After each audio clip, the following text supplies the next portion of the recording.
Marcus, पृथ्वी से अलग एक ऐसी खूबसूरत दुनिया जहां के लोगों के पास जादू तो नहीं, लेकिन उससे भी बढ़कर शक्तियों का खजाना था, जिसके जरिए यहां हर कोई मार्कस पर अपनी हुकूमत चाहता था।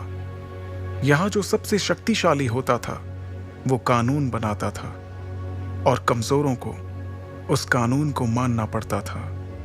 मार्कस के सबसे जाने माने साम्राज्यों में से एक था ओहान साम्राज्य, और ओहान साम्राज्य का एक बड़ा खास शहर था मेसोडोरिया शहर। मेसोडोरिया शहर के खुले से मैदान में आज सैकड़ों लोगों की भीड़ जमा थी।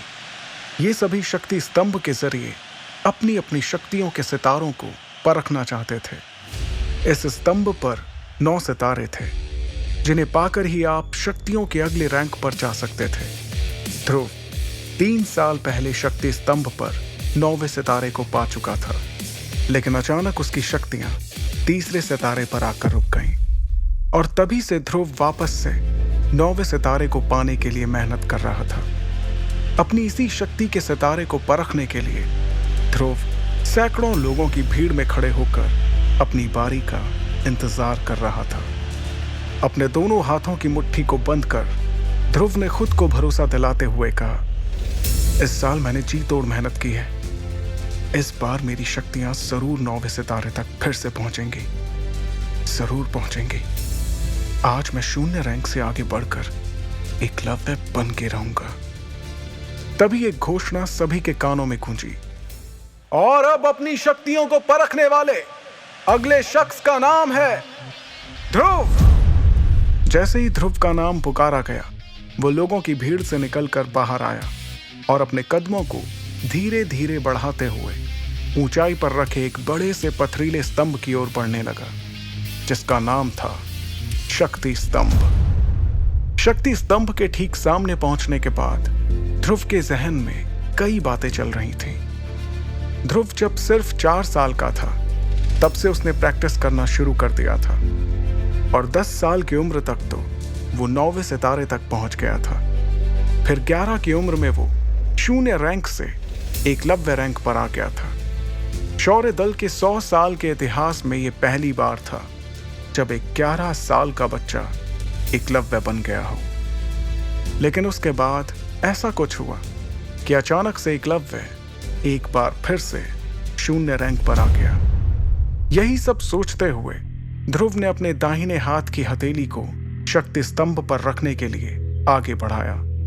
फिर उसने आंखें बंद करते हुए अपनी हथेली को शक्ति स्तंभ पर बने शक्ति चक्र पर रखा। कुछ देर सन्नाटे के बाद ध्रुव के कानों में एक आवाज गूंजी, तीसरा सितारा, शक्ति और भी कम। इस बार भी ध्रुव का सबसे निराशाजनक प्रदर्शन। यह आवाज जैसे ही ध्रुव के कानों में पड़ी, उसके पैरों तले जमीन सरक गई। उसे अपने कानों पर यकीन नहीं हो रहा था।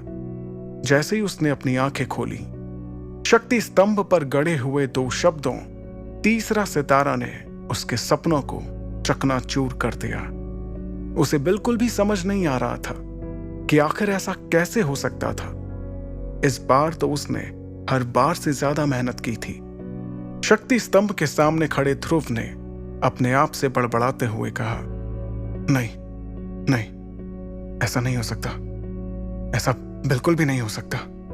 खुद से नाराज ध्रुव ने दोबारा 2 से 3 बार अपनी हथेली को शक्ति स्तंभ पर रखकर देखा, लेकिन हर बार उसे अपनी आंखों के सामने वही सितारा दिखाई दे रहा था जिसने पिछले 3 सालों से उसकी रातों की नींद छीन रखी थी। उधर मैदान में खड़े सैकड़ों लोगों की भीड़ में से किसी ने चिल्लाते हुए कहा, ए शून्य रैंक, चल अब नीचे आ जा। अगर बार बार शक्ति स्तंभ पर हाथ रखने से शक्तियों का सितारा बढ़ जाता तो तू पिछले 3 सालों से तीसरे सितारे पर नहीं होता। उसके इतना कहते ही कई लोगों ने जोर के ठहाकों के साथ ध्रुव पर हंसना शुरू कर दिया। ये हंसी के ठहाके पूरे मैदान में गूंजते हुए ध्रुव के कानों में तीर की तरह चुभ रहे थे। ध्रुव ने वहां से निकलने के लिए अपने कदमों को आगे बढ़ाना शुरू किया, लेकिन अब उसके कानों में उन सभी के हंसी के ठहाकों के साथ कई ताने भी सुनाई देना शुरू हो गए। क्यों भाई, एक बार फिर से ध्रुव ने साबित कर ही दिया कि वो पिछले 3 सालों से शून्य था, शून्य है और आगे भी शून्य ही रहेगा। गलती से ही हीरो बन गया था ये छोटी सी उम्र में। हाँ भाई, बिल्कुल सही कहा। और मेरे हिसाब से अब इस शून्य की कीमत हमारे शौर्य दल में किसी कचरे से कम नहीं है। बात तो तुम्हारी भी सही है, लेकिन हमारी मजबूरी भी तो देखो। हमारे शौर्य दल के जांबाज लीडर अरेंद्र उसके पिता हैं। अगर ऐसा नहीं होता तो हम लोगों ने इसे कब का मेसोडोरिया से बाहर फेंक दिया होता। लोगों के मुंह से निकलते ताने ध्रुव के दिल में बेचैनी और घबराहट पैदा कर रहे थे। ये घबराहट अब उसके चेहरे पर भी साफ साफ नजर आ रही थी, जिसे वहीं पर मौजूद उसकी सबसे अच्छी दोस्त इरा भी भाप चुकी थी। इरा भीड़ से निकलते हुए बाहर आई और उसने ध्रुव के कंधे पर अपना हाथ रखा। अगले ही पल उन दोनों की नजरें आपस में मिलीं, जिससे ध्रुव की बेचैनी थोड़ी कम हुई। कुछ ही देर में वो दोनों साथ साथ कदम बढ़ाते हुए मैदान से बाहर निकल के जाने लगे। ध्रुव अपने घर शौर्य महल की तरफ बढ़ रहा था। तभी इरा ने उदास दिख रहे ध्रुव का हौसला बढ़ाते हुए कहा, ध्रुव, तुम्हें उन लोगों की बातों से परेशान नहीं होना चाहिए। मुझे तुम पर पूरा भरोसा है। एक ना एक दिन तुम एकलव्य जरूर बनोगे। इरा अपने सबसे अच्छे दोस्त को दिलासा देने की कोशिश कर रही थी, लेकिन इस वक्त ध्रुव के जहन में सिर्फ एक ही बात चल रही थी कि आखिर इतनी मेहनत करने के बाद भी उसकी शक्तियां क्यों नहीं बढ़ रही थी। एक तरफ जहां ध्रुव की परेशानियां बढ़ती जा रही थीं, तो दूसरी तरफ एक और परेशानी उसके घर की ओर कदम बढ़ा रही थी। लेकिन ध्रुव उस परेशानी से पूरी तरह बेखबर था। ध्रुव और इरा आखिरकार शौर्य महल पहुंच गए। शौर्य महल में ध्रुव के पिता अरेंद्र, जो कि शौर्य दल के लीडर भी थे, अपने दल के कुछ बुजुर्गों के साथ बैठकर किसी खास मुद्दे पर बातचीत कर रहे थे। लेकिन जैसे ही अरेंद्र की नजर अपने बेटे ध्रुव पर गई, उसके उदास चेहरे को देखकर उन्हें सब कुछ समझ आ गया।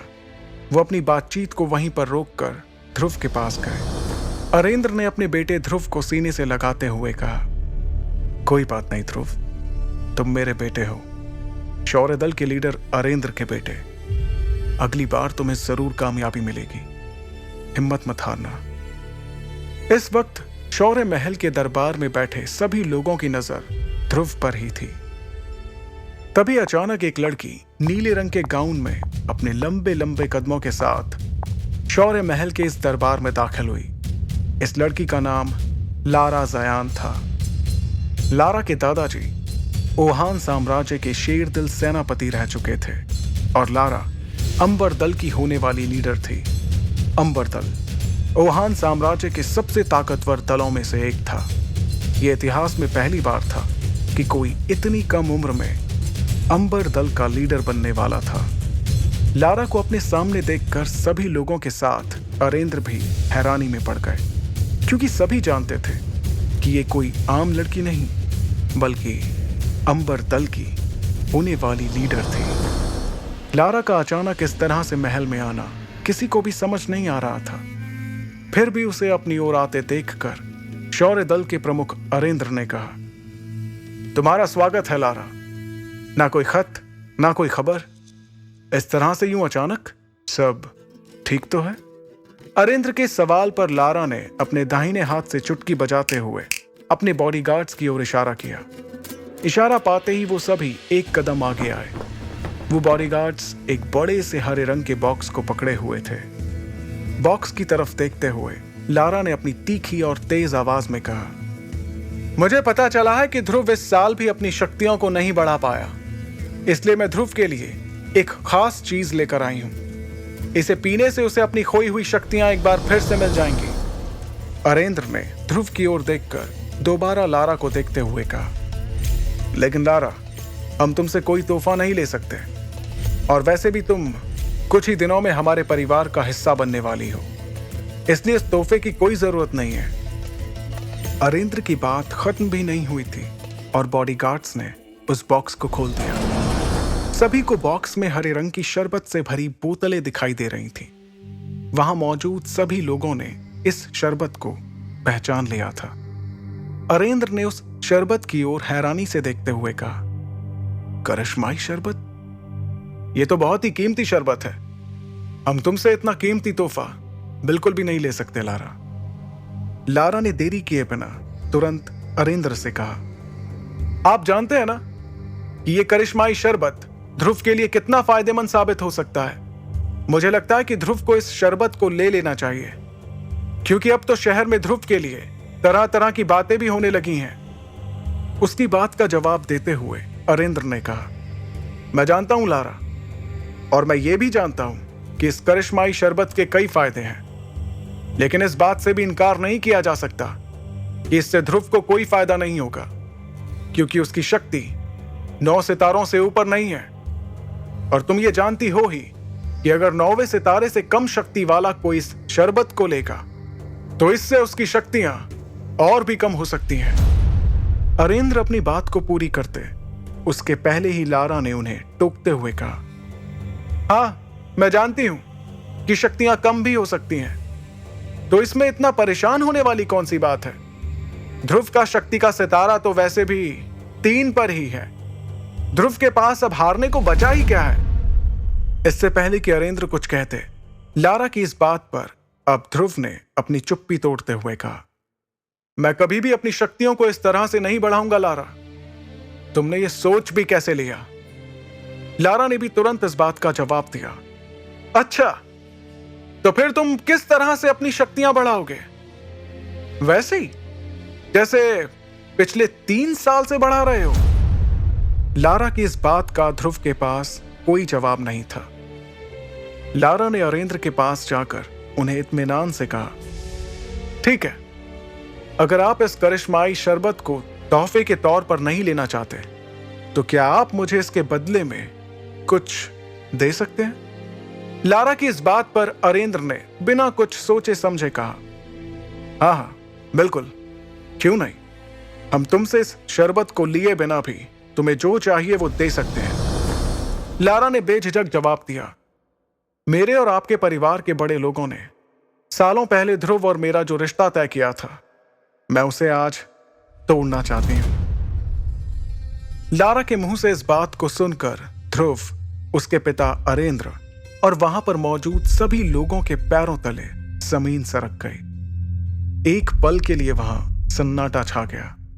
किसी को भी इस बात पर यकीन नहीं हो रहा था कि लारा ने अपने और ध्रुव के रिश्ते को तोड़ने की बात कही थी। अगले ही पल अरेंद्र ने अपनी नाराजगी जाहिर करते हुए तेज आवाज में कहा, लारा, ये जानते हुए भी कि यह रिश्ता तुम्हारे और हमारे परिवार के बड़े लोगों ने तय किया है, तुम कैसे रिश्ते को तोड़ने की बात कर सकती हो?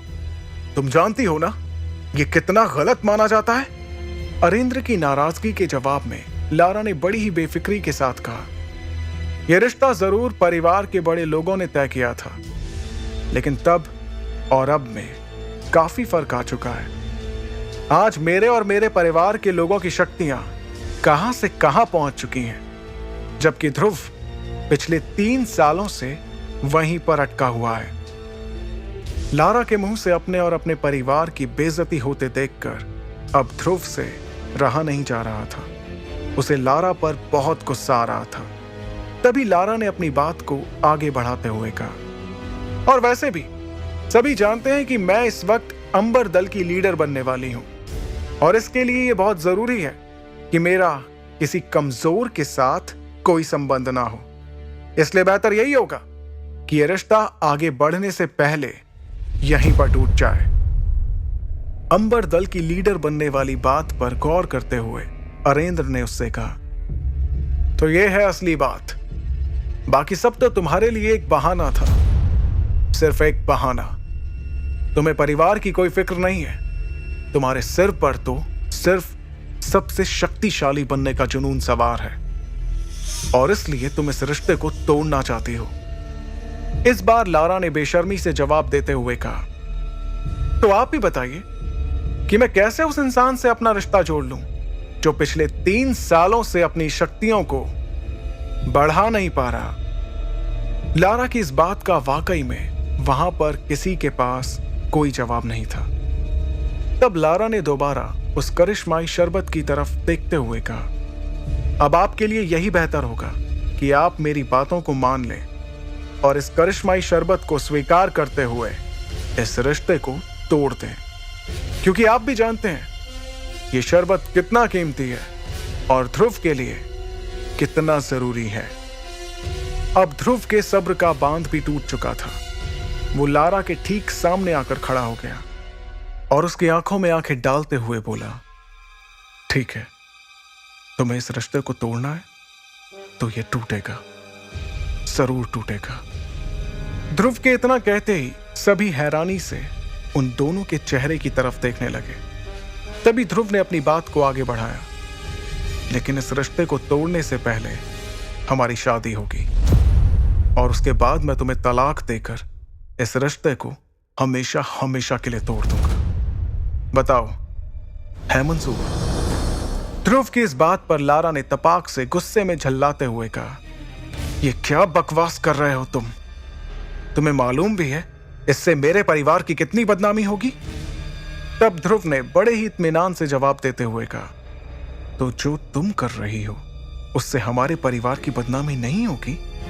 जब बदनामी होनी ही है तो क्यों ना दोनों की ही हो? इस जवाब पर लारा ने तेवर दिखाते हुए कहा, मुझे यकीन नहीं आ रहा है कि मैं उसी ध्रुव से बात कर रही हूं जिसे मैं कुछ सालों पहले मिली थी। ध्रुव ने बिना वक्त गवाए अपने उसी अंदाज को बरकरार रखते हुए कहा, मुझे भी यकीन नहीं हो रहा है कि कैसे तुम इस करिश्माई शरबत की आड़ में इस रिश्ते को खत्म करने के लिए बिना कुछ सोचे समझे यहां चली आई। इतनी बातें करते हुए ध्रुव और लारा दोनों के चेहरे एक दूसरे के बहुत ही नजदीक आ गए थे। उन दोनों की आंखें एक दूसरे को घूरे जा रही थीं। माहौल गर्माता हुआ देखकर लारा के बॉडीगार्ड्स अपनी जगह से आगे बढ़े, लेकिन अगले ही पल लारा का एक इशारा मिलते ही उन सभी ने अपने आप को रोक लिया। फिर लारा ने अपनी बात को आगे बढ़ाते हुए कहा, मेरे पास एक तरीका है जिससे हम इस रिश्ते का फैसला कर सकते हैं। ध्रुव ने उससे पूछा, और वो क्या है? लारा ने कहा, 3 साल बाद हम दोनों के बीच एक मुकाबला होगा। अगर उस मुकाबले में मैं जीत गई तो तुम्हें इस रिश्ते को तोड़ना होगा, और अगर तुम जीत जाते हो तो वही होगा जो तुम चाहोगे। लारा की ये शर्त सुनते ही शौर्य महल में एक सन्नाटा छा गया था। अब सभी की नजरें ध्रुव के जवाब का इंतजार कर रही थी। क्या ध्रुव अपनी मंगेतर लारा की शर्त मानेगा? आखिर क्या वजह है जो ध्रुव की शक्तियां पिछले 3 सालों से आगे नहीं बढ़ पा रही थी? कैसे लड़ेगा ध्रुव अपने से शक्तिशाली लारा से? जानने के लिए सुनते रहिए शक्ति चक्र, सिर्फ पॉकेट एफएम पर।